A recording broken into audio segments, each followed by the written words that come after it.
ndeysaan Baye Ndiaye ak Aziz Ndiaye. ah vrai Oh. yàlla. c'est grave pour non Sa Thiès waaw. dugaat na ci course bi définitivement dëgg la Raay dëgg la ndeysaan waxul ne dëgg la mais Raay. Di Grand bëri. Raay kenn du Baye Ndiaye ak Aziz Ndiaye. kenn du ñoom wax dëgg Ndeysaan. yàlla ba pare kenn du Alburax. kenn du ñoom wax dëgg yàlla parce que événement yi niñ koy créer niñ koy macha tëggee. allah vraiment macha allah Vraiment. vraiment. Ma ne waay lamb waay liggéey du ay pexe déedéet da nga koy du ay wax da ngay mën a liggéey da ngay mën ñii danoo yàgg ci làmb juddu ci làmb xam niñ koy defee Dëgg la. xam nga bu yàlla baax. dimbali leen ñu am moyen Yàgg Dëgg la. engagé mais ci ay biir mbër. moyen yi mais Sa Thiès mu ëpp doole ah fuuf Njuga waxoon naa la ko moo ëpp doole te bu ñu xeexoon du baax ne waxoon naa la ko de non du ma ko bëgg jox ma loxo waa li nga xam ne dëgg jox ma loxo ndeysaan raay yoo ko dëgg bilaay dëgg la wax dëgg yàlla. non macha allah Sa Thiès dafa exploit bu rëy rëy ah Zarko da quel- doon wax mais rek quand même lamb ji neex na quel combat de Sa Thiès ndeysaan. waaw waaw Sa Thiès bu juumul du neex a daan. ndeysaan Sa Thiès bu juumul xoolal tey Sa Thiès dafa wàcc boppam waaw Bilaay. toog ci ay tànkam waaw dox dox ci kawam ñaa félicitations mon frère ndeysaan. jam ko gauche daw di xeex ak moom Zarko jël coup mais ñu daw daje Wallaay mu daw dëgg la. jàpp ca ñaari ngembe ya xëcc ko ba ci kawam daal di ko ndeysaan tuur wallaay dëgg la baal tuur ko sànni ko fële non kii Gis nga tuuba bi leesay waaw. baayam ndeysaan. xoolal jël bu rëy bi mu ko daan te da koo déglu ba mu déclenché. non xoolal fa mu téye da déglu daf ko téye ba pare rasu ba pare indi ko oo ko ci boppam indi ko. xam nga Zarko loxo bee mu dindi na le gisal loxo boobu mu doon rocci Da ko- loxo boobu la warul woon rocci fa la ko waroon bàyyi loolu moo doon bloqué Sa Thiès da koo indi. non jël bu rëy la ko daan bu rëy ndeysaan. oh kay jël bu rëy rëy la ko daan laa ilaha illallah dëgg la juga xoolal stade bi stade bi mu ngi mel ni mu ngi mel ni sabar gu tas ay raay laay Ndeysaan. barke Rasulullaay alburax loolu Alburax tas na réew mi alburax boo leen jëkkoo day leen baale doole Alburax tas yemul na réew mi ay waay lii lan la nii waay dégg dégg daal Alburax tas na réew mi ku mel ne Baye Ndiaye ku mel ne Aziz Ndiaye. wax dëgg yàlla non Zarko daanu nga. non fii amul ko fii kay lii kay kenn mënu koo contesté kenn amul waar ndeysaan. lii kay vaar amu ci liggéey amul waar parce que ba mu ko Sa Thiès Modou Lo taxaw na kenn mënatu koo bañ waaw benn Modou Lo mënatul bañ Sa benn Thiès mbër mënatu koo bañ Modou Lo mënatul bañ Sa Thiès benn mbër mënatu koo bañ Raay gis nga bi mu ko njëkkee xalab la ko peese. daaw bi mu ko njëkkee xalab.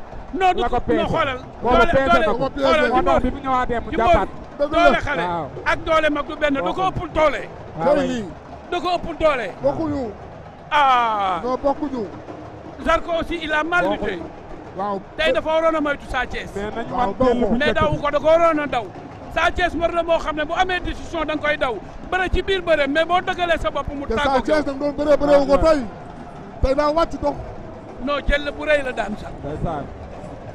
jël bu rëy rëy la daan Zarko waaw waaw ndeysaan ay cey lam waaw waaw waaw waaw waaw ndeysaan non bëri jël bu njëkk bi. bii sax a gën a garaaw bu njëkk ba waaw.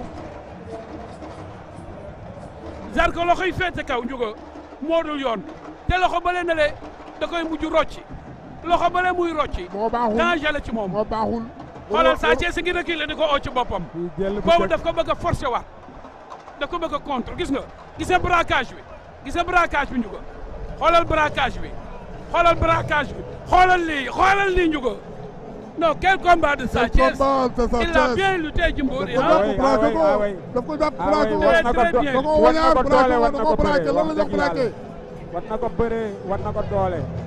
ndeysaan loolu la ñu wax braqué da ko mais braqué régie tey ñoo tëj parce que lii defoon na ko nees. Régie. da ko jàpp braqué ko régie ma kontaan ci yéen Malick Oui. Malick kaay s'il vous plaît kaay dimbali ma rek kaay may ma une minute Malick kaay Jimbori Malick kaay ndeysaan c'est de quel combat Malick nii la ndeysaan waaw waaw booy daanu cuuna ngay doon Alaaji Malick Thiandoum Alaaji Malick l'un des meilleurs reporters sportifs du ngi Sénégal lay siyaar le grand chroniqueur de la TFM ngi lay siyaar bokk ci ñi liggéey lamb ba lamb ak fi Malick nuyu naa la fay naa la Malick nuyu naa la fay naa la mon cher ami tey nga ñëw ci làmb ji gis ni stade bi mel gis également xale yi livré combat yu neex surtout Sa Thiès ak Zarko.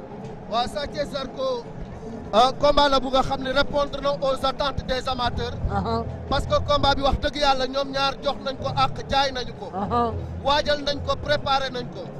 bi ñu ñëwee xam nga làmb des fois dañ lay xaar fital nga fit. ndax Sa Thiès ñu bëri dañ doon laaj ndax ni mu face à face noonu lay bëree. dëgg la maanaam fukk bi ñu ko gisee mel ni ku ñu xabtal mer bi ñu ko gisee ak haine bi mu doon dégagé ndax loolu la nar a indi ci làmb ji. andiwu ko. ñu bëri gis ni indiwul loolu tey.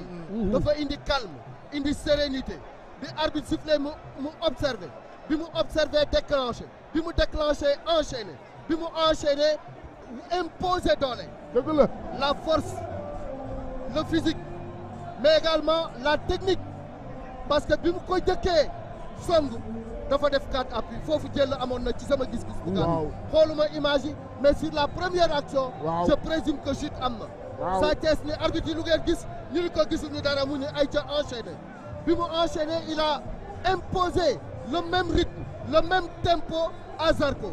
Zarko boo ko xoolee dafa diib dafa diis il n'a pas de souplesse.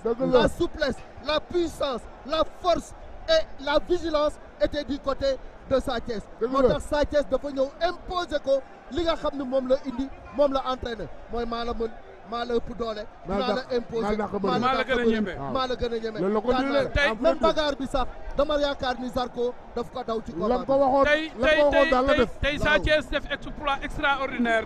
Parce que c'était en 2011, voilà, 14 ça c'est 4 appuis hein. La première action c'est 4 appuis hein. ñaari yoon la ko daana. seetaanuma télé. gisuma woon image bi. Mais sur la première action, il y avait déjà chute. Ça c'est 4 appuis. Mais les arbitres n'ont pas été vigilants. waaw mais nag nit doo arbitrer sa bopp. da ngay bàyyi arbitre yi continuer. L'arbitre est le maître du terrain. bi ko arbitre yi ñëwal mu ñëwaat lu mel ni daloon na ko digganteem ak Reug-Reug mais terewul mu dellu si waat bàyyi Reug-Reug daan ko mais bi yoon dafa enchaîner sur le même tempo et il a imposé sa puissance sa force mais également sa lucidité et sa technique à Zarko. Zarko a été inexistant dans ce combat. kon tey mën nañu wax ne Sa Thiès ubbi na buntu vers la porte de Modou Lo. dëgg la ñor na xom. C'est dicté par la marche de l'arène. C'est imposé par la volonté des promoteurs, c'est imposé par les performances de Sa Thiès. Plus rien amatul luy opposé wu ci Sa Thiès ak ki nga xam ne moom mooy combat bi ñor na. combat bi ñor na. dëgg la kon Zarko aussi mi nga xam ne daf doon xaar am victoire pour mën a fëgg buntu bi nga xamante ne nii mooy buntu Balla Gaye quoique lu mën a xew diggante Balla ak Siteu donc tey mën nañu wax ne Siteu tey jii Zarko amatul opportunité foofu dafa war a delluwaat gannaaw xoolewaat xale yi. Tout dépendra du résultat du combat. Ah ok. waaw surtout lépp dafay dépendre du résultat wu combat. si Balla perd. voilà. combat ba mën na taxaw mais s'il gagne day dem ci beneen échelon. tey nga gis Albourakh ak heure bi avec le ministre de l'Intérieur 18h30 mais nga gis les amateurs sont venus nombreux. tey la ñëw stade bi fees comment vous voyez Malick le travail de Albourakh ak ni nga yàggee ci lamb. dañ leen di féliciter parce que ren wax dëgg yàlla lamb bu neexee lamb bu delloo fa mu delloo woon gañewaat sa cote de popularité c'est grâce à Albourakh. parce que affiche yi ñuy tëgg affiche yu neex a neex la. yu neex amateurs yi la. En plus de cela, ils mettent les petits plats dans les grands. Maanaam, ils ne lésinent pas sur les moyens, ils ne lésinent pas sur les cachets pour offrir un spectacle haut de gamme aux amateurs. li ciy regretté rek mooy tey affaire bi gàtt na gàtt bu nga xam ne spectacle bi ñu daan gis ak événementiel bi nga xam ne Albourakh moo ciy number one tey gisuñu ko way bëre dem loolu rek la ñu gis. pourquoi parce que le temps qui nous est imparti dafa gàtt trop pour mën ci def. spectacle bi parce que même woykat yi ci dernier combat bi sax ngay soog a dégg seen voix même man j'ai demandé ana woykat yi. loolu nag état mu war a dimbale loolu nag état bi war na ko xoolaat parce que nag investissement yu mel nii. di liggéeyloo ay jeunes. tey ma dugg ci stade bi ay waaw mënoo koo def bëccëg. tey naaj bi dafa tàng amateurs yi njëkk a dugg dañu dem ci suufu turbine bi pour man am. il a fait excessivement chaud le premier combat 16h lañ ko waroon siffler. mais dañu war a tenir ci l'intégrité physique des lutteurs mais aussi tenir compte ci le confort des amateurs.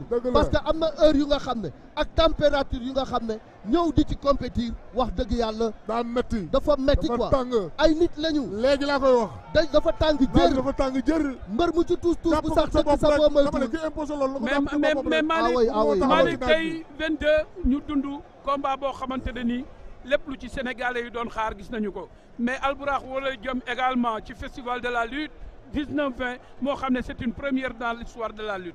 waaw loolu moom je pense que réew mépp a koy xaar. parce que ab ñi nga xam ne ñooy Albourakh dañu bëgg a terminer la saison dans l'apothéose. parce que saison bi déjà neex na ba pare li Youssou Ndour doon way naan bu fi yamoon sax mu neex.